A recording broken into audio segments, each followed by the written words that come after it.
वागळे, विश्वंभर चौधरी, असीम सरोदे यांच्यावर ज्या गुंडांनी हल्ला केला त्यांचं काय झालं? मी परत सांगतो, मुख्यमंत्री आणि गृहमंत्री हे त्या गुंडांचं समर्थन करतायत। काही गुंडांची परेड केली, कोण मारणे, फारणे, झारणे, बारणे।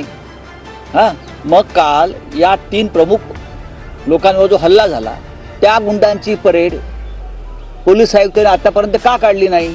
का त्यांच्यावर राजकीय दबाव आहे? कोण संजय राऊत कोण आहेत? कोणी फार मोठे नेते आहेत, कोणी योग्य नेते असतील त्यांच्याबद्दल मला विचारायचं। संजय राऊत बद्दल काय विचारायचं? महाराष्ट्रात गुंडगिरी वाढत आहे, रोज खून होत आहे, सरकारमधील मंत्री आणि गुंडांचे फोटो समोर येत आहेत। यामुळे सामान्य लोक सुरक्षित नाहीत।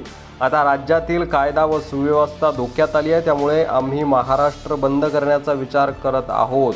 मुख्यमंत्री राज्यपालांच्या निवासस्थानी मोर्चा काढण्याचा विचार आहे। या संदर्भात महाविकास आघाडीत चर्चा सुरू आहे।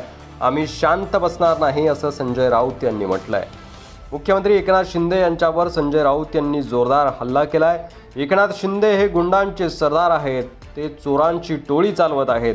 मुख्यमंत्र्यांसोबत खंडणीखोर आणि अनेक जे आरोपी आहेत त्यांचे फोटो आहेत, जे तुरुंगात असायला हवे ते मुख्यमंत्र्यांसोबत फिरत आहेत, हे फेकूचंद आहेत। उद्धव ठाकरे यांना त्यांनी करमचंद जासूस म्हटलंय, परंतु करमचंद जासूस यांनी किती चांगले काम केले आहे हे त्यांना माहिती नाही। त्यांच्या आसपास विचारवंत आणि बुद्धिवंत असायला हवेत, परंतु त्यांच्या आजूबाजूला गुंड आहेत असा हल्लाबोल संजय राऊत यांनी एकनाथ शिंदे यांच्यावर केला। यासोबतच गुंडांसोबतचे काही फोटो देखील संजय राऊत यांनी एकनाथ शिंदे यांच्यासोबतचे सोशल मीडियावर शेअर केले आहेत। त्यामुळे तुम्हाला काय वाटतंय? महाराष्ट्र खरंच गुंडांचं राज्य होत आहे का? कमेंटमध्ये लिहायला विसरू नका आणि व्हिडिओ जास्तीत जास्त शेअर करा।